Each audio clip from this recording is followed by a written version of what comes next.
Happy birthday to you. It's NYFA's 25th birthday. We're counting down some of our favorite staff members, some of our favorite alumni. It's not going to be we can't do everyone, but some of our favorites. We're going to talk about it. Stay tuned. Welcome to Popcorn Talk, featuring movie discussion, news, and interviews. Popcorn Talk. We talk movies. Welcome to the New York Film Academy Hour. I'm Joelle. And I'm Pegah. I said my name kind of weird, but I'm not sorry about it. It's a celebration. There's a lot of energy in the room. It's a birthday. It is. It's our 25th. Oh. I wish I could be 25 again. That sounds really nice. I know. How to be 25. Right? Young and in our prime. Yeah. We're old hags, apparently. But no, it's a really exciting birthday. NYFA, we don't like to toot our own horn too much. So we did little soft celebrations, little, you know, thank yous. But we thought maybe here, in this space, we could toot a little louder. We can. We can definitely highlight some awesome people. I feel like maybe our viewers don't know, but you work in admissions. I do. And you might sometimes get a call from Pegah being like, hey, come to our school and experience the greatness. I'll walk you through the process. But because of that, you happen to know a lot of our alumni, or at least you tell their stories frequently. And I hear you guys walking through the halls, recounting the glorious tales of people who've come through, spent time at NYFA, done the short programs, the long programs, and you brought a really great list. I'm excited to talk about it. I know. I'm excited too. Let's just jump right in. Yeah. You pitched me Chris Loffing. Yes. His name has been going around for a couple years now. So he ended up actually there's a video that talks about how his movie was made, but it was called The Gallows, and it was a horror film, small budget, around $100,000, released in theaters, and it made over $22 million. This is according to IMDb, of course.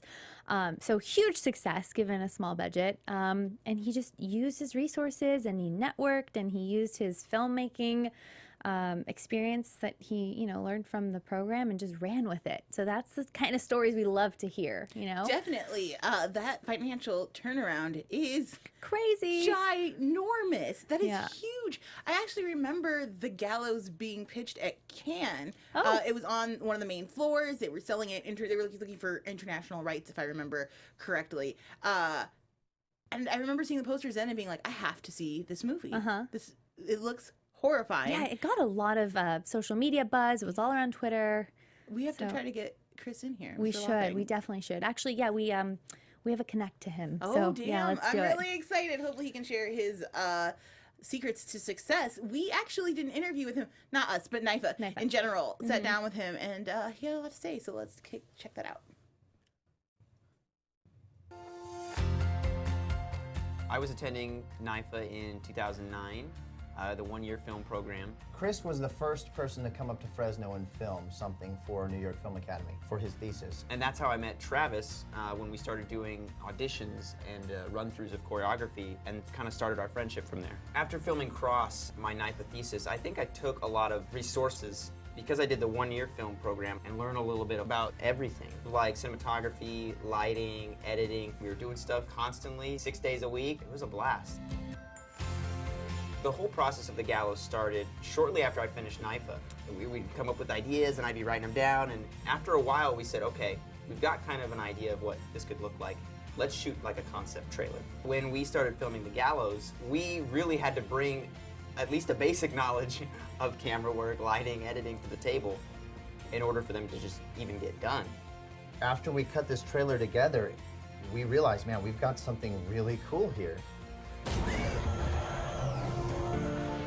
With our trailer was kind of our pitch to get investors. So we got several investors in Fresno. Late 2011, we started filming, and 6 months later, we had a finished, completed cut of the movie. From footage of the actual movie, we cut a trailer, and we put this trailer online. And that's kind of how we started getting, a little bit more buzz on Facebook and Twitter and social media and stuff. And we got that call from Dean Sneider at Management 360. Not only did they want to be producers on the film, they wanted to represent us.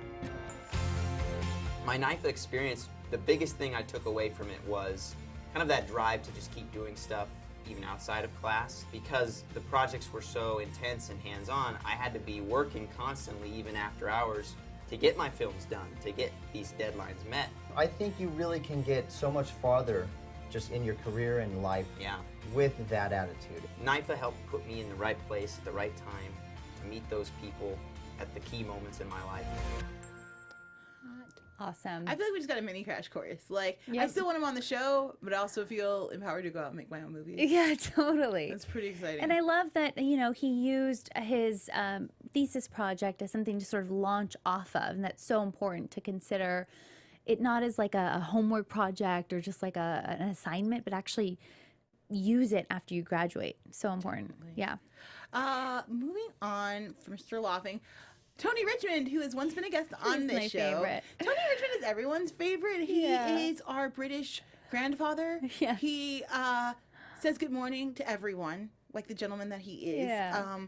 Tony has a very quiet and demure is not the right word, but reserved attitude about him as he walks through the halls dispensing little tidbits of movie knowledge and information. He's kind of maybe one of the most magical people I've ever met. He really is. He has such a wealth of knowledge and experience. He's done everything. If you haven't watched our Tony Richmond episode, you definitely want to go back and check that out. He's the chair of cinematography at the New York Film Academy in Los Angeles, here where we are. He's great. He's shot everything for Sympathy for the Devil, which is a Rolling Stones documentary, Legally Blonde, The Sandlot, One of Let my It faves. Be, The Man Who Fell to Earth, Candyman, John Tucker Must Die, and what a lot of cinematographers consider sort of a pinnacle or like maybe one of the best shot films of all time, Don't Look Now, which has maybe one of the most disturbing introductions to a film ever. It does involve a child death. Just, you know, trigger warning there. But it's the most beautifully shot child death you'll ever see. Wow. It's haunting and beautiful and disturbing. It's a wonderful film. He talks about it a lot on the episode that we did with him. But I just really enjoy Tony, like, as a person. And he sat down and talked with our partners at Red, Yes the Camera Company, the Red Dragon, you know them, you love them, to talk a little bit about his career. Let's take a look. Oh no! It happens. We have a video error. That's okay. A lot of what Tony's advice is about looking at your world and at your scenery, and taking it from that perspective, from your story first, from what you have first, and then building on that as a foundation. Let's see if we can maybe try one more time with the video. Is it gonna work?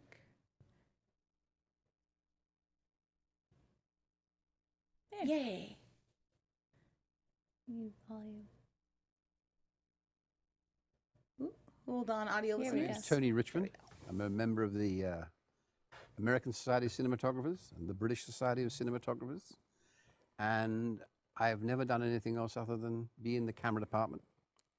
You know, I worked on a lot of pretty big movies when I was an assistant, things like Dr. Zhivago and the second James Bond picture from Russia with Love. And I shot my first feature in 1965, and I've been shooting features since then. I guess I shot my first high-def picture about 2 years ago, and I didn't want to do it. You know, I didn't like high-def. I like film, and I was sort of forced into it because I wanted to do the movie, and the studio, it was for Fox, and they dictated it would have to be shot in high-def. So, I mean, I embraced it, I tested it, and went into it with open arms, and I actually really loved it. I really loved it. I've done subsequently 3 more pictures after that, and then this came along, and this is just taking that all the stage further.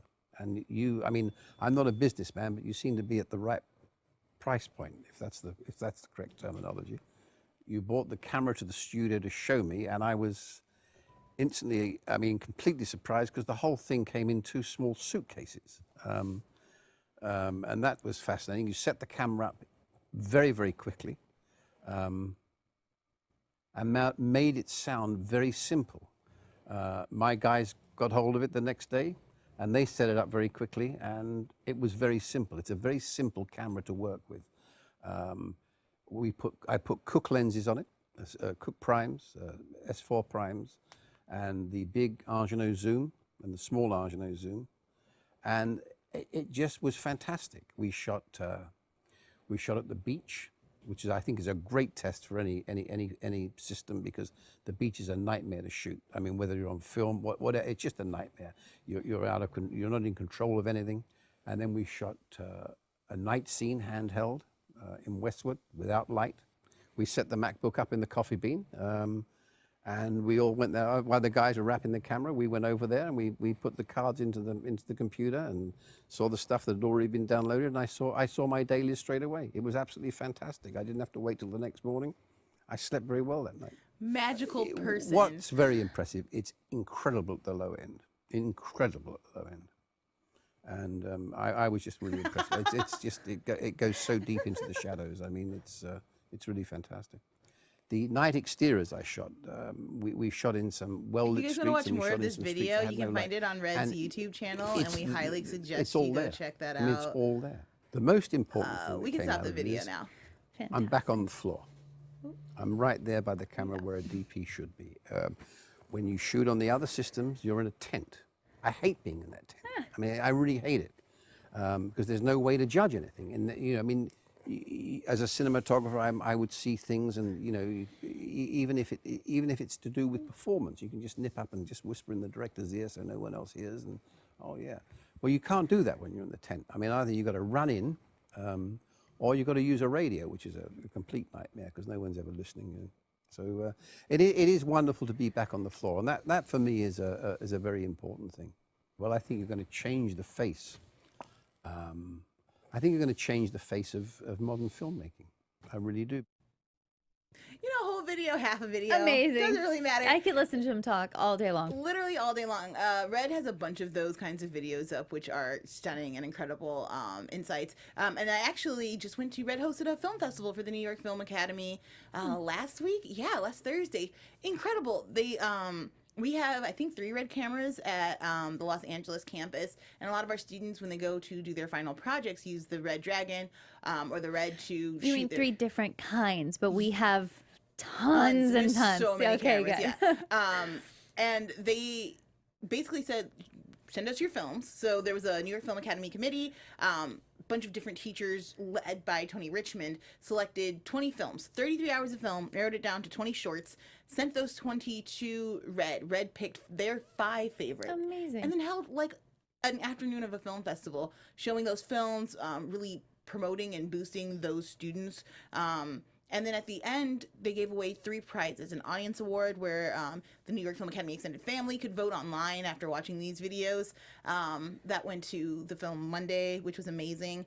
And then a short film, Jimbo, which has just been doing amazing at award ceremonies, won both the grand prize and the filmmakers prize. So they got a dragon to shoot with, and I think it was a dragon. But they got a Red camera, like the actual camera. It's theirs, the body of it.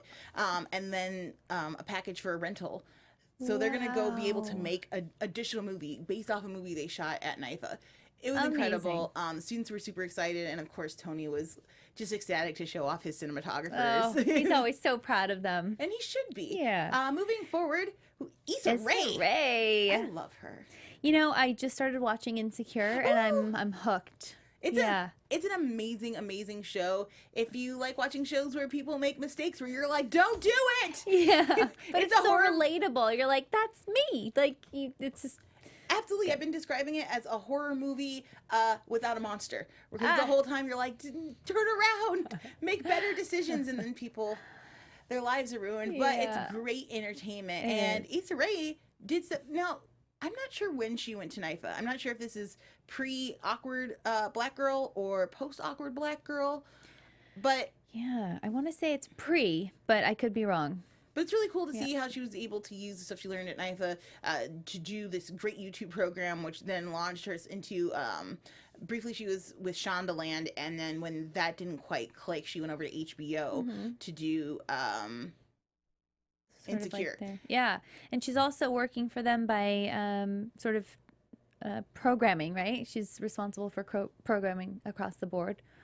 On Insecure? On HBO. She landed a development deal with HBO programming across its stable distribution of channels. Yeah, so now she can bring in more shows, which is amazing because she has such a strong connection to the YouTube community. So, hi YouTubers. If you love YouTube and the creators coming out of it, that's who Issa Rae in the premiere episode of season 2 had like 6 famous YouTubers on when she was going on doing the dates. I don't know if you got to that that's right. episode yet. Yes. Yeah. So it's really that's so exciting cool. to see what she'll bring up next. I just love, I mean, you never know who's watching YouTube, what you think is like your little fun web series you're doing. You never know what that can turn into. I'm telling listeners, Issa is the dream. Like, she's doing huge things and obviously busy, not just leading her own show, not just promoting other people, but now creating new content. So we don't know if we'll ever be able to steal an hour of her time, but if we can, my God, amazing. And she's really humble about it too. You know, she's like, only my name is written on this, but we have a dope cast and a dope writing team, and everybody's so good. If you follow her on social media, every episode she shouts out the director and the writer of the episode, and then does like a little talking about like what they did in that collaboration. So humble. Or she'll share goofy photos. She's an amazing human being is what we're trying to say. If you have not seen Insecure, we brought the trailer for season 2 to give you a little taste of why you should. Remember these? Oh, this? It's just a party. My life. Are you originally from here? Yeah. You live near here? Yep. YouTubers. Honestly, it doesn't matter what I say because this isn't going anywhere. That's how I feel. How are you still single? Oh my God. Just tired of this dating stuff. Oh, my, sorry. I thought you said you didn't want Lawrence back. Of course I want my man back. I was lying. I was just, screening for cancer. Gross. Was she playing me the whole time we were together? Honestly, ain't all on Issa. I betrayed his trust, and I have to give him space to forgive me. You know what that is? Growth. She's my You a favorite. big girl. Got them big girl panties. I'm one of the best lawyers they have. I can't just roll up to the partners like, hey guys, I accidentally noticed that y'all pay me less than this white guy. That's why I make sure my white clients get less. That is why you should be watching this show.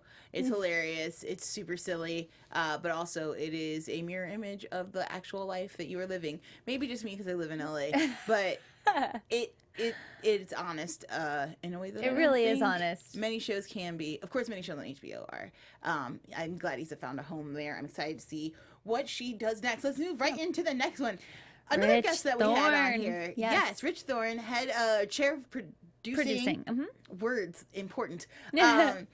Great, amazing human being, leader in visual effects in Hollywood. You guys, when he worked on Fight Club was kind of great because it brought all of the best VFX artists together at the exact same time in the exact same place to say, hey, David Fincher has crazy ideas and we need to make them realities. I wanted to say this film was in production for like 10 years, something like that. It took forever to get it from filming into theaters, but when it came, it hit like a rocket. Rich was part of that. He also has done work on the original X-Men series, Bedazzled, Cheaper by the Dozen, Dude, Where's My Car, Never Been Kissed, A Midsummer Night's Dream, Alien vs. Predator, I, Robot, and Hitman Agent 47. He is scheduled to be doing The Little Mermaid next. Huge, amazing things coming out of Rich, and he runs a producing department, which is still kind of amazing.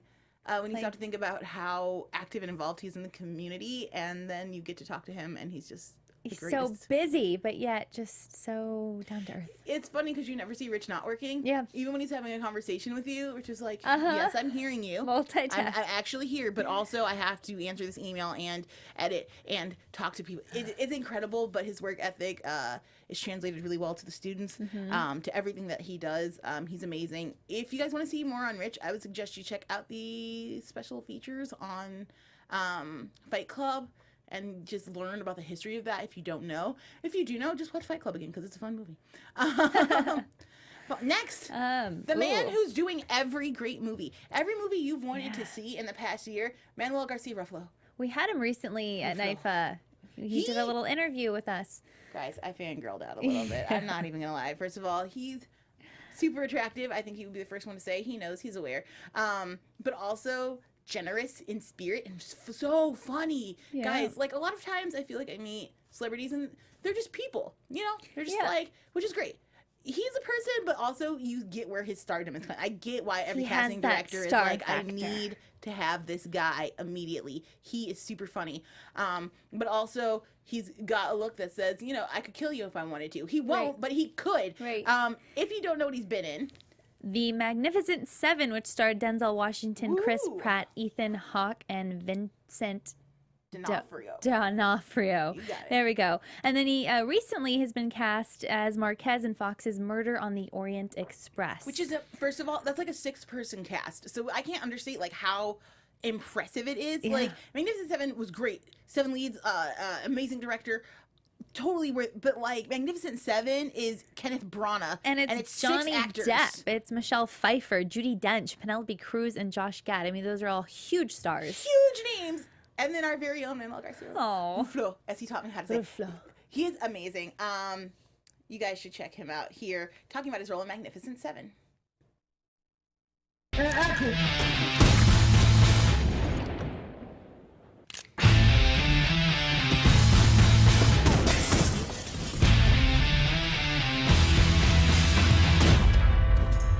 Vasquez loves gunfighting, and he's been all his life a bandit and a robber and, you know, a criminal.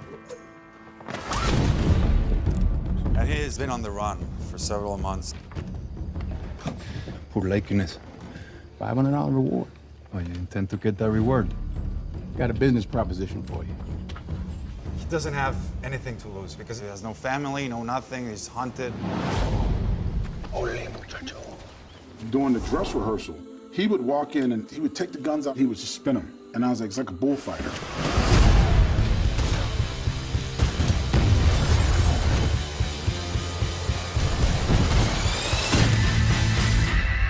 And Don Fuqua is so good. amazing. First of all, and then to see Manuel just kicking butt. When he was here, he talked about the intense heat of during that shooting process, but how it really pushed him to do more with the character. Great guy, amazing actor. Definitely want to check out. Let's get Murder him on the in Orient here. Express. Kenneth Branagh, the best, the OG. I'm so excited for that movie. You don't even know. Andrea Swift. Okay, guys. Tell me about Andrea. Andrea Swift is the chair of documentary in New York. She is stunning. She did what I think is one of the most important projects maybe in PBS's incredible history, which is In the Life. It was a weekly news segment specifically geared toward the LGBTQ, not in perspective, it was an LGBTQ news segment weekly. And incredible run from 1992 to 2012. Andrea came in later in 2000, I believe, 2001, with Harvey Fierstein, who is amazing. If you don't know who Harvey Fierstein is, he's incredible actor who's also a queer activist who also is sometimes in drag. If you saw the original Hairspray, he played the mother, and he's an incredible performer, writer, director, producer, activist, everything. And if you were queer before, YouTube, essentially that is where you could go to get your news on the day in your country, far globally. And that kind of visibility is incredibly important. And so she was able to do that. Here is a clip from In the Life featuring Harvey Fierstein. Okay, here's a lecture from Being Useful in This World 101. You know I hate to enlist to your kids, but sometimes you leave me no choice. This past gay day, I was complaining to a new acquaintance how peeved I was to be working and therefore unable to march in the annual Gay Day parade. Hey, says he, I never go. Hate that march. I tried to stay calm. Hate it you do. And what is it you hate about it? Oh, man, all those freaks out there naked in the streets and the drag queens and those topless dykes. I want no part of it. Never go near it. Still biting my tongue. And in your perfect world, what would the Heritage of Pride parade look like? Well, how about having some normal-looking people? Aren't we just people? Why do we only see freaks and drag queens and flapping private parts? Why doesn't the parade ever look like me and my friends? We're part of the community, too. Actually, I answered in measured tones. If you sit at home and let the rest of us do your work, you're not really part of the community. You're a leech, a hanger-on, a drain on the energies and resources of the rest of us. And furthermore, if you want to know why the parade does not look like you, it's because you and your friends sit at home and complain instead of showing up. You want to be represented? Then represent. Pick your lazy butt up, get it out on the street, and stop making everyone else do the work for you. Oh, you're the first one to celebrate Supreme Court giving us a victory. But do you ever do anything to make it happen? We know you weren't out there on the streets protesting with the freaks and drag queens. So what did you do? Did you send a check to Lambda Legal Defense Fund? Did you write a letter to your congressperson telling them you're an openly homosexual person in their district? Did you write a letter to the editor of your local paper demanding full rights and citizenship? Ever call your local TV station and ask to be represented in their programming? Are you even out to everyone in your life? If you want the community to reflect who you are, you have to be part of the community. If you want the parade to look like you gotta be in it. And if you want to celebrate our victories with any honest feeling, then do some of the hard work that makes victories possible. The rest of us are plenty tired of carrying you. And by the way, there are tens of thousands of regular-looking folks marching every single year. Why the media never shows them on TV or in photos is grist for another entire program. See you next month. I believe I said it was a weekly program before. I apologize. It was a monthly program. But incredible program. That kind of inspiration, that kind of kick in the ass to like be a part of the solution or stop talking about it, and definitely don't put down the people out there putting in the work. That was the kind of stuff you could expect, and I think that those kinds of discussions were necessary and vital, and I think Andrea Swift for being a part of those kinds of messages, and of course for being part of New York Film Academy and teaching our students. It's kind of just amazing to have access to people who were part of game-changing history like that. Totally. Andrew Batchelor came through NYFA. Oh boy, King Bach. Like, what? He is so funny. He is great. We have a video starting in at 25 seconds. It's a really short clip. This kid was king of the Vine. Like, that was what he was known for. He was the most followed person on Vine, then he became the most followed person on YouTube. He has got amazing things coming up. Got to deal with BET coming. He'll be in Freeform's Christmas special, Angry Angel, alongside Brenda Song and Jason Briggs. No small names there. He writes, directs, produces all of his own web material. And I think this is kind of cool because when we think film school, I think a lot of people are like, features, big projects, like all of that jive. These are 6-second film or shots that tell stories on Vine. Yeah, like they're full stories in 6 seconds. 6 seconds. And I feel like that's an incredible talent that, you know, without Vine, we wouldn't, like, rest in peace, Vine. I know. Seriously. I know. There is value in that. Never get over the fact that we lost it. But here's one of my favorite Vines of King Bach. Better make room. Okay. Little underdressed.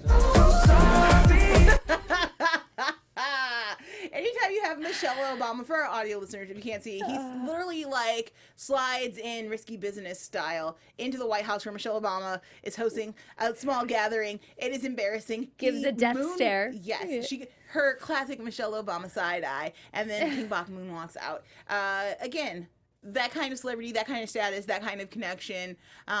And then that amount of comedy, 6-second punch. So good. It's the facial expressions and the beats and the timing of it. He's just got it on lockdown. It's incredible. Oh, no, we have two more. Matthew Modine. Guys, okay. I had met Matthew Modine.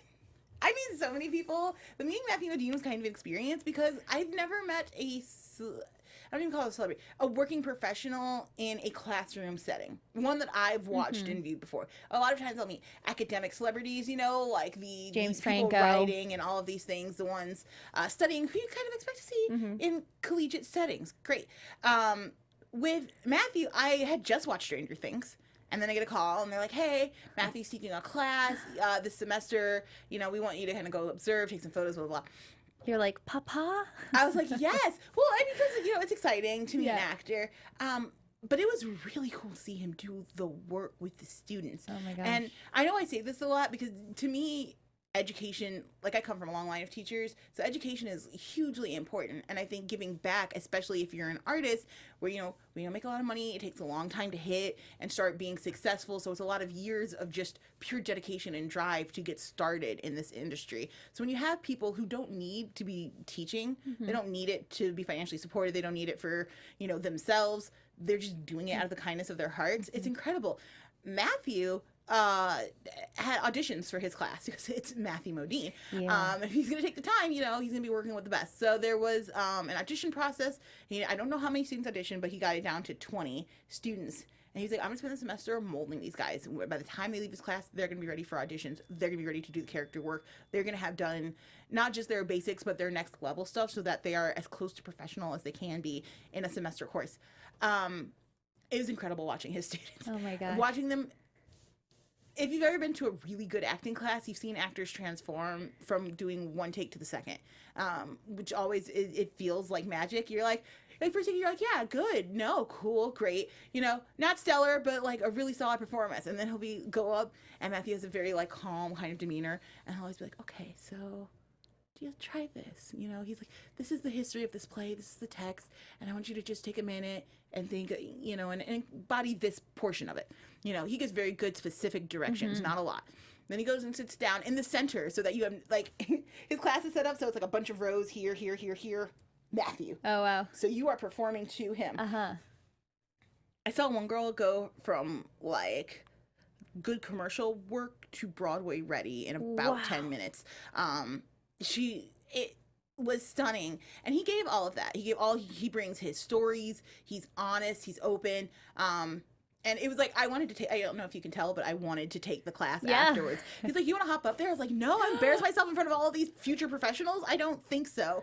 Oh my gosh. But he's just an incredible human being. What an experience for the students though, right? Yeah, no, again, that class is like 4 hours long too, which so it's not one and done. It's not go up there and do it and come back down and great, you know. If you've lived in LA long enough, you've met somebody who's been shifted by an acting coach or representative who wasn't what they said they were. They give me a bunch of money, I'll make you famous in like weeks. And no, he doesn't sugarcoat anything. He's all about the hard work. If you don't know Matthew Modine by name, you definitely know his face. As I said, he was in Stranger Things as Dr. Martin Brenner.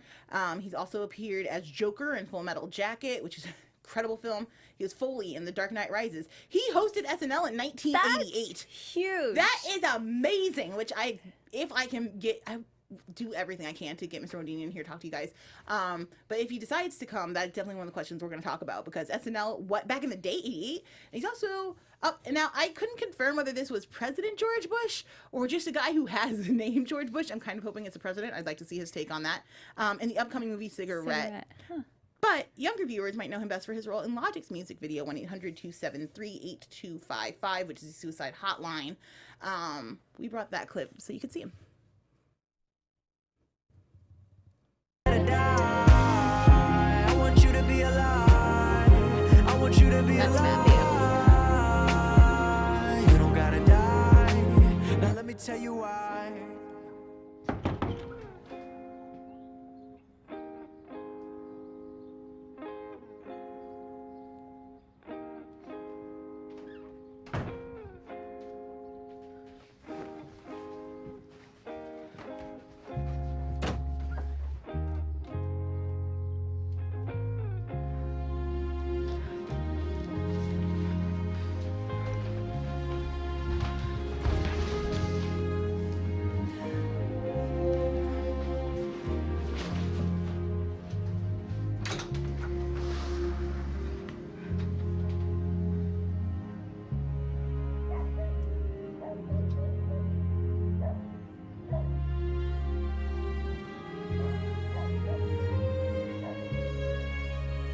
That's Matthew getting a master class in silent, nonverbal acting. It's incredible. So much. Right? Just from his facial expressions. Just him bending down to pick up the clothes. Again, I think a lesser actor, if this is an angry dad who finds out his son is gay and is bigoted and angry about it, but not Matthew's is a mixture of shock and confusion and concern, and he picks up the clothes so gently, and yet there you could still feel anger or at least confusion. Even like the technical aspects, like that door, it's so dark when he's pulling open that door, and he just tilts his face into the light. I was like, work it, Matthew. So good. Professional. Just stunning. And that is just a little taste of what Matthew is capable of and the work that he's done. Again, Dark Knight, Full Metal Jacket. Full Metal Jacket as Joker. Joker's one of my favorite characters of all time. I almost fell out of my chair. I was like, that was Matthew. Amazing. I'd love to get him in here. Matthew, please come. We're gonna try it. We're gonna see what happens. But yeah, he's great. Finally, someone Pegah is kind of, you know, has worked around. I worked around him. D.B. Woodside. He had reoccurring roles as President Wayne Palmer on the hit series 24, which was one of my favorite shows, and I actually had the pleasure of being a regular background actor on that show for a few seasons. So I do remember him on set. Awesome guy, super sweet. And then he was Principal Robin Wood on Buffy the Vampire Slayer, Derek Altman on Hellcats. He's currently starring as Malcolm on TV series Single Ladies. He's been on Monk, Castle, Grey's Anatomy, Jag, CSI. So he is working. Currently doing Lucifer, which is one of my favorite shows. I am a huge comic book nerd. I'm sure I've talked about that here before. He plays Lucifer's brother, the Archangel, who's sent down to Earth to bring his literal devil brother back to heaven so he can answer for the things that he's done. And he's so great in it. So I brought a clip of him talking about his performance in that show. Perfect. Or have my powers. What happened to them? Oh, I don't know, Lucy. Pick a sin. Is it because I released a damn soul from hell? Or because of Mom? Or am I simply no longer worthy? My favorite scene for Menounos this season would be right after he apologizes to Dr. Linda. I may have forged a friendship with you under false pretenses, yes. But I did consider you a friend. And I'm deeply sorry that I ruined that. He comes into his office and closes the door. And it's in that moment that we see his wheels spinning. And that he decides to take his shirt off, and the big reveal is that his wings are withering and dying. To see him kind of confronted with that rage, that sadness, and it all mixing into one primal scream was something that I love to do.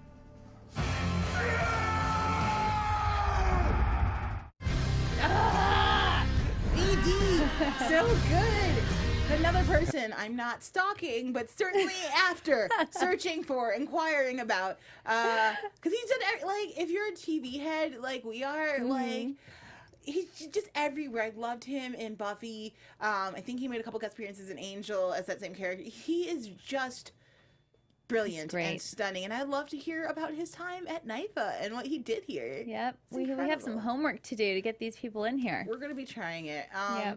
Until then, oh my gosh, guys, next week we have Tony Schwartz, who AD on so many great projects. We haven't had an assistant director in the studio before, and I thought it was important to get one for you guys because it is one of those jobs that is not easy to get, but once you get it, there's longevity there. You are the person controlling the set. That is the one job of the AD. They're the first person there and the last person to leave. It is a hard, often thankless job, and yet we could not do our jobs without them, and I really wanted to hear from their perspectives, and Tony is one of the great. He's going to talk to us about good sets and bad sets. We're going to be on a little bit earlier next week, I believe at 2 o'clock. Stay tuned. We'll try to update you guys if it's going to be different. But until then, we want to say thank you guys so much for joining us today. Happy birthday to NYFA! Happy 25 birthday, freaking years. That's so amazing. We have countless alumni, countless staff members who do such amazing work in Hollywood. Continue to check us out. We're going to continue to try to bring them to you. Until next week, I've been Joelle. And I've been Pegah. And we'll see you guys next week.